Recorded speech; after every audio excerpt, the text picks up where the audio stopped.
Yeah, I can't believe the amount of concern that I have pressing down on this part of my chest as of this moment. Okay.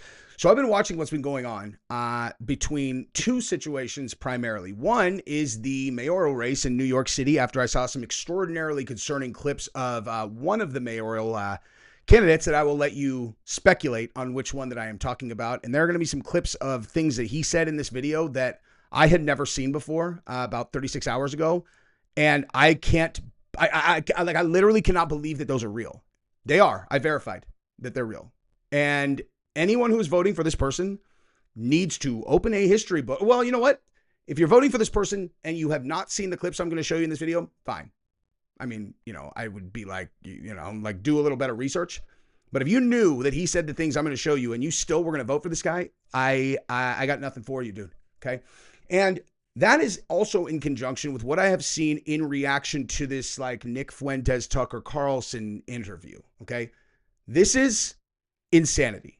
Okay. Like this is insanity. And if everybody is not concerned about their rights right now, then you might not have lived through the where we saw how everyone is completely happy and willing to ignore your rights and literally leave people's like livelihoods and bodies on the side of the road if it serves their purpose and they are in a powerful elite position. And so what I'm going to do to demonstrate that the concerns that we had at that time of the, society is over is just show you some clips that have happened in reaction to Tucker Carlson and Nick Fuentes. Oh, and obviously I'm going to show some clips of Nick Fuentes, a lot of them, because it's important context. And to be clear, I'm not talking about anyone's policies on anything. I'm talking about Americans who are influencing American companies that run global platforms to potentially deplatform or potentially people who are saying things that are not even controversial. Okay? Like, watch this whole thing and let's see if I'm being unreasonable to be concerned. How should I start this? I wonder. I think I'm going to start right here, actually. So this is what Nick Fuentes said after the, avalanche of attacks against him over him being on Tucker Carlson. And I found this very interesting. And then we'll show what Ben Shapiro had said. And we'll look at his actual interview with Tucker Carlson and see who is being weird, right? Watch this. First, for 10 years, I was canceled. For 10 years, I was blacklisted under a false pretense. A story which I told in the interview, and now it's finally getting out. It's a story that people didn't know. It's a story my own family didn't know. Of course, except my parents, obviously, they knew. But I can't tell you how many people, and I've seen this from influencers, I've also heard it from people in my life, they tell me I did not even know that you were a normal conservative, mainstream, generic normie, and Ben Shapiro tried to cancel you when you were a freshman in college, when you were 18 years old. They didn't even know. And this is like it's like the Revenant. It's like Gladiator. It's like one of these classic movies where the hero is totally knifed in the back and left to die. And it's this remarkable journey where you have to repair your reputation or come back from the dead or the brink of death in a certain sense. From the time I was 18 years old, I had Shapiro, Cabot Phillips, Cassie Dillon, Right Wing Watch, Media Matters, the ADL, the SPLC, lying about me, trying to make it out like I'm a bad person, like I'm evil, like I'm this psycho skinhead or something, like I hate everybody and I'm like this wannabe mass murderer. They made my high school friends hate me. My high school friends wouldn't talk to me because of this reputational destruction. They made me unemployable. They banned me from CPAC. I mean, it was ridiculous. And so it's a triumph that after 10 years of this totally malicious, defamatory character assassination campaign, I was finally able to speak for myself in my own words. Somebody invited me on the platform to just hear me out. People have said so much about me, and I was not able to reply because I was censored. For 10 years, I was banned from every platform while they lied about me. They banned me, they silenced my voice, and then they took clips out of context and said, he's evil. And finally, someone said, I'll talk to you. I want to know what you're about. Tell me what you think. And I was able to just say, these are my views. And I think it's remarkable that we have reached a point in our country when that is even possible. Because for so long, like I said, for 10 years, you literally did not have the freedom of conscience. Let's take a look at what he actually said on Tucker Carlson about anything and just see how unreasonable he sounded, because he sounded pretty normal to me. Hey, but first we're about to watch Ben go through some clips of him being a deplorable, but not before you live up to your end of the bargain and you shake my hand and you follow or subscribe and you like this video. This is going to be very unnatural for me because I just am going to let these guys talk for a while, and I'm going to give minimal feedback here because I think it's important that you hear what they say themselves, and then I show you specifically what they're talking about. Of course, I've always defended it. Criticism of bad speech is, in fact, just a form of free speech. Cancellation also has a definition: the banning of particular people, including people like Nick Fuentes, from platforms like X or Facebook. I believe that Nick Fuentes is odious and despicable, but I've never called for his cancellation, and in fact, I've called for his restoration to those services, despite the fact that I think he's odious and despicable. It is not cancellation to draw moral lines between viewpoints. In fact, now, I've put that in there for very important context because people are saying that Ben Shapiro is asking for Nick Fuentes to be canceled, and he's not publicly. Big distinction, I think, right? Ben is a lot of things. Stupid ain't one of them. Okay. He knows he can't say anything about kicking Nick Fuentes off of a platform. He knows he can't look like he's supportive of anyone being kicked off of a platform because it would go against everything that he said publicly over his entire career. So he's in a tough spot there. Can't do it. Right. But that said, there are a lot of people who are aligned with him who are doing exactly that. And we're going to look at them shortly. But let's just see what he says about Tucker Carlson and how he is absolutely saying the exact opposite of what he is pretending that he is not saying. it is not cancellation to refuse to signal boost Hitler's supporters like Nick Fuentes. It is not cancellation to criticize Tucker Carlson for rhetorically fluffing Nick Fuentes and other anti-American crackpots. Nick Fuentes is anti-American. That's a tough one. No. Nope. That is not at all a realistic representation of the person you're talking about in any semblance of reality that anyone is looking at. It's not cancellation if you urge others to stop promoting those who rhetorically fluff Nazi apologists. Yeah, it absolutely is cancel culture when you do that. That's exactly what it is. Okay? That's exactly what the left used to do. Oh my God. Don't share your platform with that anti-science guy. Okay? And they would frame it just like that. They would frame it exactly like he just did. He's anti-science, okay? He doesn't even believe in science. You're like, sounds pretty scientific to me when I listen to him. You know what I mean? All you're doing is killing your own credibility when you pretend that RFK doesn't know anything about this stuff. And Ben Shapiro, when you act like these people are serious when they make jokes, same thing. The issue here isn't that Tucker Carlson had Nick Fuentes on his show last week. He has every right to do that, of course. The issue here is that Tucker Carlson decided to normalize and fluff Nick Fuentes, and that the Heritage Foundation then decided to robustly defend that performance. Those who criticize both Tucker and Heritage aren't canceling. They are quite properly drawing a moral line. Really? How come they're trying to fire the president of the Heritage Foundation then? Like, maybe you are not publicly doing that. And to be clear, like, listen, I used to listen to Ben Shapiro all the time. He was a core piece of how I went from a blind, brainwashed dimwit to an awake, like, what the hell? Like, this is what the left is? I just didn't pay attention. I loved listening to him. And I will tell you from the beginning, every time he would talk about Israel, I never watched him. I just never watched those episodes. Not because I don't like Israel, just I just didn't care. I'm like, I don't care about this, dude. You know?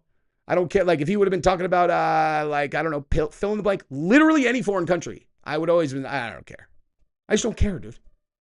I don't care. I care about America. I care about Americans. I care about annoying lefties. If one of these annoying lefties ends up in a gulag across and they're in another country now, then I will care about that country as far as I will defend the American, even if I think the Americans are a dimwit idiot that I don't actually like, but they're American, so I still have their back. You know what I mean? But, you know, listen, like, if you're going to say these things, then I guess you should be able to back it up. Does he have any clips of things that, oh, here we go. Nick Fuentes says that his followers should kill and die in his name. Raise your right hand. All right, everybody raise your right hand. Raise your right hand. Repeat after me. I will kill and die for Nicholas J. Fuentes. Nick Fuentes says, oh my God. He's joking. It's a joke. It's a joke, dude. I don't like people who can't take a joke, man.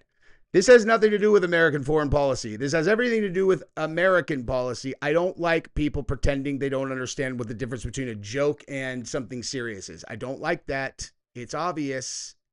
Okay. Says that women are who shouldn't be in politics. I will continue my crusade against women in politics. Because it's always like this, and it's so ironic. Women are like, I don't like, when you say, I like, you have to affect the face. When you say to repeal the 19th Amendment, that offends me. That hurts my feelings. It's like, have you ever stopped and considered that maybe if you get offended, there's such a strong emotional reaction to political opinions you disagree with across the board? Maybe that's one of the reasons why you shouldn't be making political decisions. I'm not attacking women. I'm attacking. You have no problems, right? I'm attacking stupid, dirty. Nick Fuentes says that. Oh, wow. I can't defend that one, dude. I have 3 daughters, so, but I'm pretty sure he was joking. I think. Okay. And I think he might adjust that opinion if you asked him now. He looked pretty young right there. And I think he's joking. All right, I'm going to give him one more. Let's see what he's got. It says that white people are justified in being racist. The reason that we talk about this, by the way, I know a lot of black people see this and they go, man, why are you always talking about black people, this and that? Because there just needs to be some shame here. Well, there's a few reasons. First, white people are every single bit justified in being racist. Every single bit justified, to the extent that that means going out of your way to avoid black people when you see them. So by random happenstance, I actually saw that. I saw that clip. And that clip was right after the dude on the train killed that little Ukrainian girl.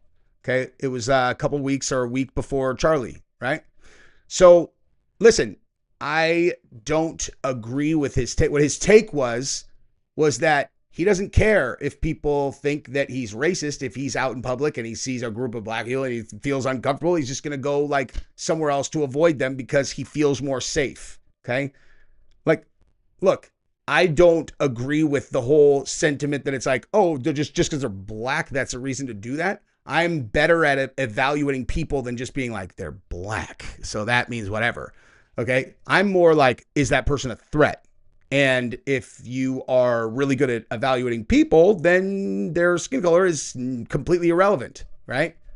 But if you're not, then maybe you're like, man, the crime statistics show that black people are more likely to attack me than others. And so that's the only thing I have to go on because I'm not really super in tune with like whether that person's a concern or that person, you know what I mean? But like if you think that like you see someone who looks like a threat to you and you're being unreasonable to be somewhere else, then that's absurd, okay? Because everybody does that. And if you can't differentiate and you have to do it by skin color, that's really bizarre. But, you know, I'm not like defending his positions. It's like just not that big a deal. He's like one person. You know what I mean? Now, I found this fascinating. This was Fuentes talking about his origin story and why he has this ongoing conflict with Ben Shapiro. And I understand. I understand his position very well. Me. You know, because I don't have a platform at this time. I'm not an influential guy or anything.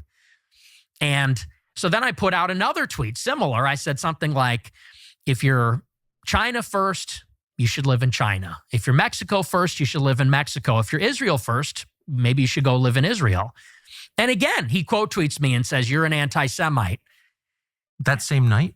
This was, I think, a couple weeks later. Happened a little bit further down the line. And so... Were you surprised that he knew you were? Yeah, I was. I was surprised at why he cared. Yeah. Because I'm thinking, how does he even know who I am or what I'm about? And it turned out that Cassie Dillon, she had texted him earlier and she wanted him to take me under his wing. She texted him after that debate and said, you know, you really like this guy. He's amazing. He did this great debate. She goes, but he's a little too pro-Trump. He's a little too Trumpy. And he goes, I'll take a look. And so I guess the two of them were kind of like grooming me in a sense. They wanted me to go maybe and be a Daily Wire or maybe looking me as a potential conservative activist or influencer. And so they started paying attention to me, and the more critical of Israel I was, I started to get this really intense pushback from the both of them and from a lot of the people at Daily Wire. Why do you think, so you're an 18-year-old college freshman, you're clearly talented and you're engaged, you're really interested, and you ask not crazy questions like, what is this? Mm-hmm. And rather than explain it, they just call you a racist, call you an anti-Semite. Like, that's the first response. That seems like the least effective, well, it turned out to be not very effective in your case, but that seems like the least effective thing you could do. Why do you think they did that? Well, I think that you have to look at it not in retrospect, because hindsight is 20/20. And so looking back, you could say they made a terrible mistake because look at sort of what they provoked or what they catalyzed. But at that time, you got to consider, I'm 18 with no following, with no network. I'm coming from the suburbs of Chicago. My parents didn't go to college. I have no connections. And so for them, it was very easy that if they detected that a promising young guy was going to become anti-Israel in the conservative movement, they could crush that person easily and grind them under the heel. So they sort of were alerted, oh, there's a precocious young guy that isn't on board with Israel. We'll keep an eye on him. And if he gets too vocal or popular, we'll cut him down. We'll crush him.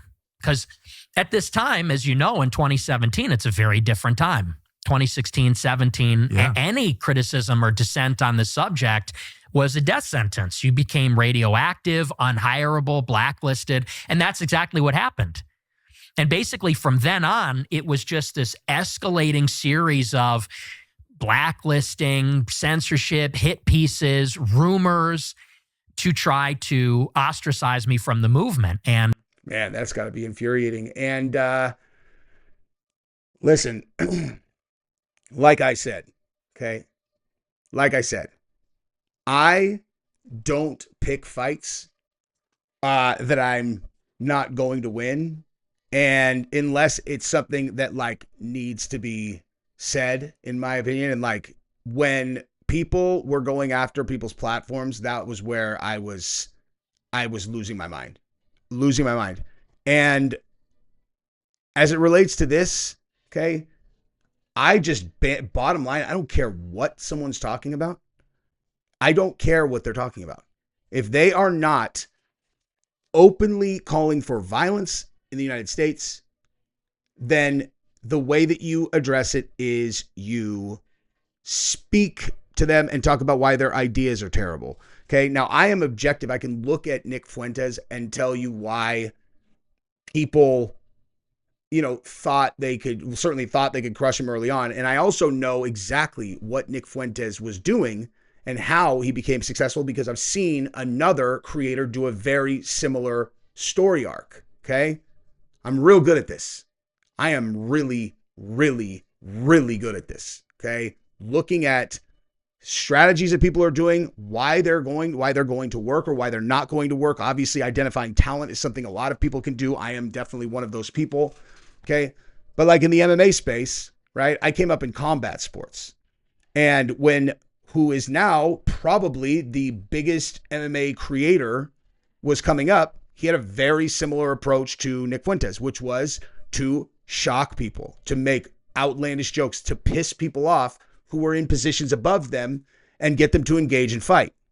I knew exactly what he was doing. He tried to do it to me, which is why I never got mad. I mean, I don't get mad anyway. I'm not going to get into it. Like, if I'm going to get into a conflict, it's going to be because I have like a legit issue with the person, and I'm never going to do it if they are going to benefit from it. And I have yet to find someone who is on similar footing to me that is not going to benefit from it. But like, that's why you go after people who are bigger than you, or people who have just asked for it in a way that you have to give it to them. Right.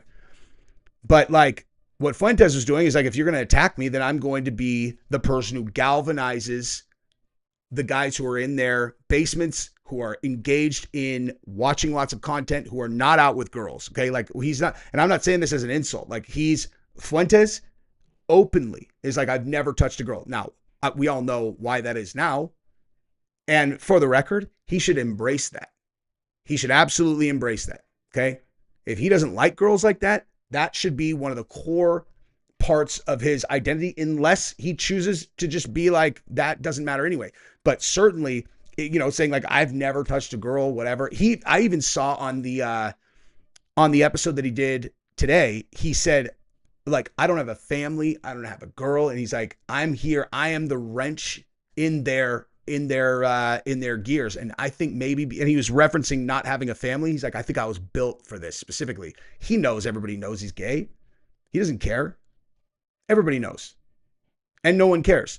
And what's funny about that too, I want to talk about this specifically, is the more that not the more, but when he had that scandal a year ago, right? When he was streaming, and then whether he did it or didn't do it, but it was like the stream, and then there was a site showing, people interacting in very intimate situations, and they were both dudes, right? I don't even want to say either of those words anywhere near each other. I'm trying to get out of the doghouse with YouTube. I'm in a big doghouse, man. But anyway, but yeah, so it was like adult content with two dudes in it. And I think that they expected, the powers that be expected, they're like, who his audience is. This is the end of him. He's done. Like, when they find out that he is gay, he's done. It's the end of his career. And I love that. I love when they think that stuff, because it's not true. And what it actually does is, just like every other tactic that they use, it blows up in their face, because it disproves their core, like, stones that they throw over the fence, right? Oh, I'm a racist because I think that a police officer using deadly force against someone who's pointing a gun at them is appropriate. That makes me racist because the guy that they shot is black. Really? Are you sure about that? And then I'm like, how about when I'm doing a show, like my show is with two black co-hosts? Okay. I love that. So, I mean, I'm obviously not racist, and I'm not, but it's like, I love when you could just, oh, you're going to call me racist? You're racist against black people? How do you like that? And in this case, it was against a whole group of people. Oh, they're homophobic. And it's like, no, they're not, actually. They're not. No one cares about what he does behind closed doors. We're consistent about that. Okay. There's a big difference between objecting to a school principal in Chicago getting caught on hidden camera telling people that he has people coming in from the whatever center and showing teenagers that are 14 and 15 years old how to insert things, and the difference between spit and lube, without talking to the parents and laughing about the idea that they should have to talk to the parents first. It's like, okay, yeah, that person also, might have the same orientation, but they're not the same. You think they're the same? You can't differentiate between the two of them? Because I promise you we can. One of them has invaded our household and has made a dire choice to teach my kids something like that, my daughters something like that, without, asking if it's okay. What would you call a grown-up 35-year-old person who teaches a 14-year-old how to insert things? Okay? There's a word for that. Just because you're an administrator at a school, well, what you did is exactly the same. And just because you did it to a class of 25 people instead of to one or two at the time, doesn't change what you did.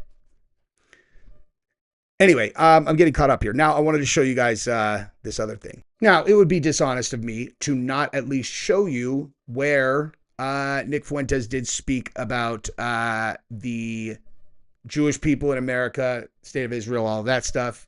And then I will tell you what I think of his views afterwards, since, you know, I'm not afraid to tell people what I think, dude. You know what I mean? I'm just not. So watch this. Defined by clips. Yes. And I'm one of those people also. Yes. Yes. Right? So I get it. So I'm going to just shut up and you tell me what you actually believe. Yeah. Well, and listen, I mean, and I appreciate you saying that, because that's just the reality of the media environment we're in. So I don't expect you to know all my views, but I mean, as far as the Jews are concerned, I think that, like I said, you cannot actually divorce Israel and the neocons and all of those things that you talk about from Jewishness, ethnicity, religion, identity. And let me give you like a perfect example. So you say on your show that we need to treat Israel like any other country.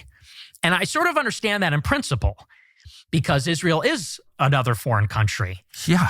But Israel is unlike every other country in the sense that because the Jewish people are in a diaspora all over the world, there are significant numbers of Jews in Europe, but also in the United States. And because of their unique heritage and story, which is that they're a stateless people, they're unassimilable, they resist assimilation for thousands of years. And I think that's a good thing. And now they have this territory in Israel. There's a deep religious affection for the state. It's bound up in their identity, the story of the Exodus from Egypt, the promise of the land, all these things. So let's say in the United States, for example, somebody like a Sheldon Adelson, he's not Israeli. Is he an ideological neocon? Does he believe in the promise of democratic globalism? I don't think necessarily. His heart is in Israel. And it's because he is a proud Jewish person.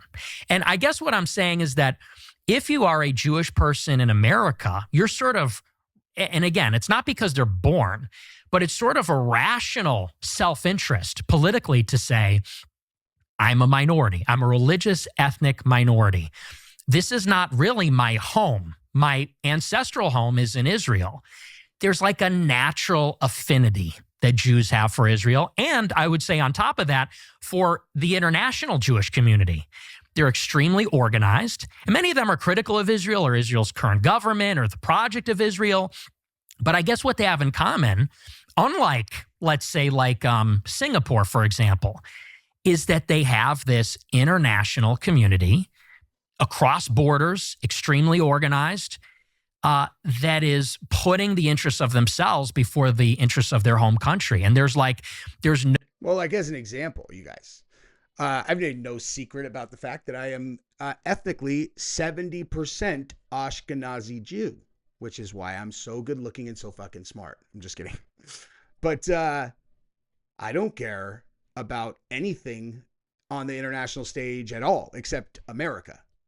Personally, right? But I also only know my heritage because I, spit in a cup and let 23andMe tell me what I was, because I've always just been American. I don't care what anything or anyone is. I'm consistent on this. I've always been consistent on this. I can't care about everyone in the world. I can't do it, man.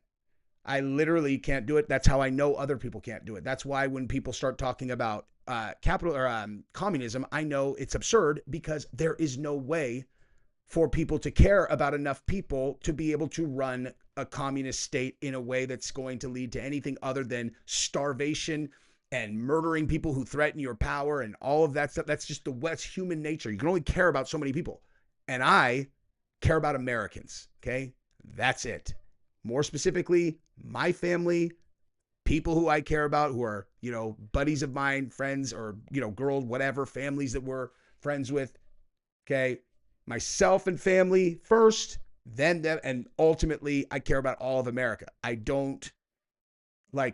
certainly have no ill will towards any other countries that are not attacking my country, but ethnicity has nothing to do with it in my case. But I don't consider myself, anything other. I'm American, bottom line. I'm not Irish. I mean, I have Irish blood. I'm not Irish. I'm not Jewish. I'm not Mexican. I'm not whatever. I am American. So I just want to make sure that's clear.